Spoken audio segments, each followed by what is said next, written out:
Hello விவாஸ், welcome to TNPSC shortcuts by Deepa. So இந்த வீடியோவில் வாய்மை அப்படிங்கிற அதிகாரத்துக்கான செகண்ட் திருக்குறள் தாங்க நம்ம பார்க்க போகிறோம். ஸோ ஆல்ரெடி பார்த்திங்கன்னா மொத்தமாக ஒரு 2 அதிகாரம் நம்ம ஃபுல்லாக கம்ப்ளீட் பண்ணிட்டோம். அதில் ஒரு 20 திருக்குறள், இந்த அதிகாரத்தில் ஒரு திருக்குறள், மொத்தமாக 21 திருக்குறள் நம்ம கம்ப்ளீட் பண்ணிட்டோம்.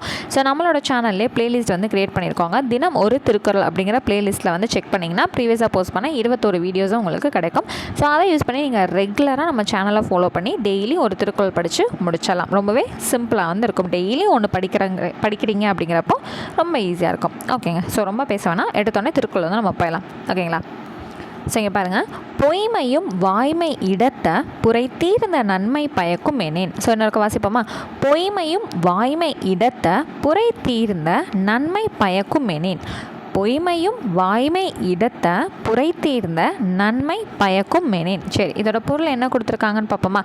பிறருக்கு குற்றமற்ற நன்மையை தருமாயின் பொய்யும் உண்மையாக கருதப்படும். ஸோ பேசிக்காக என்னென்னா, ஒரு இடத்துல நம்ம பொய் சொல்கிறோம். ஓகேங்களா? ஸோ அந்த இடத்துல என்னவா இருக்கும் பட்சத்தில் நம்ம பொய் உண்மையாக கருதப்படுது அப்படின்னா, மற்றவங்களுக்கு ஏதோ ஒரு வகையில், அதாவது நல்ல வகையில் நன்மை நடக்குது அப்படின்னா நம்ம சொல்லக்கூடிய பொய்யும் உண்மையாக கருதப்படும் அப்படின்னு வள்ளுவர் சொல்லியிருக்காரு. ஓகேங்களா?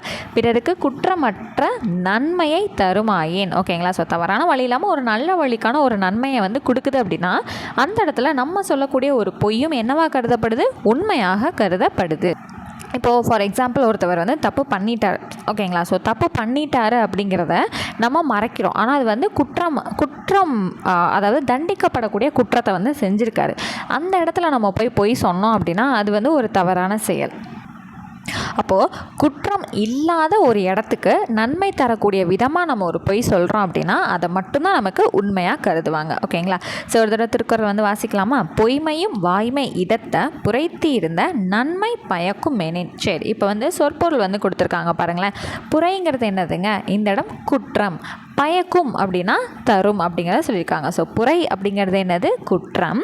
பயக்கும் அப்படிங்கிறதுக்கான பொருள் என்னது? தரும். ஓகேங்க. பொய்மையும் வாய்மை இடத்தை புரைத்தீர்ந்த நன்மை பயக்கும் மேனேன். பொய்மையும் வாய்மை இடத்தை புரைத்தீர்ந்த நன்மை பயக்கும் மேனேன். ஓகேங்க. இப்போ ஒரு ஃபோனை ஒரு ஓரமாக வச்சுட்டு அப்படியே கூட சேர்ந்து நீங்களும் சொல்கிறீங்களா? ஓகே, ரெடி, போகலாம். பொய்மையும் வாய்மை இடத்தை புரைத்தீர்ந்த நன்மை பயக்கும் மேனேன். அவ்வளோதாங்க. ஸோ அடுத்த திருக்குறள் நீங்கள் கம்ப்ளீட் பண்ணிட்டீங்க. ஸோ ஆல்ரெடி ஒரு 21 திருக்குறள் நம்ம கம்ப்ளீட் பண்ணியிருந்தோம். இப்போ இந்த ஒரு திருக்குறளோட சேர்த்து மொத்தமாக என் கூட சேர்ந்து நீங்களும் 22 திருக்குறள் நீங்கள் கம்ப்ளீட் பண்ணிட்டீங்க இல்லையா? ஓகேங்க. இதே போல் டெய்லியும் ஒரு திருக்குறள் நீங்கள் படிச்சுட்டே இருந்தீங்க அப்படின்னா எக்ஸாமுக்குள்ளே உங்களால் ஆல்மோஸ்ட் எல்லா திருக்குறளும் படித்து முடிக்க முடியும். ஸோ மொத்தமாக நீங்கள் உட்காந்துட்டு என்ன ஏதுன்னு தெரியாமல் போய் ஒரு 5 கொஷின்ஸை விடுறதுக்கு டெய்லி ஒன்றா படித்தா ஓகே, ஓரளவுக்கு நம்மளால் ஸ்கோர் பண்ணிட முடியும் இல்லைங்களா? ஓகேங்க. ஸோ நெக்ஸ்ட் வீடியோவில் அடுத்த திருக்குறளோட நான் உங்களை மீட் பண்ணுறேன். தேங்க்யூ.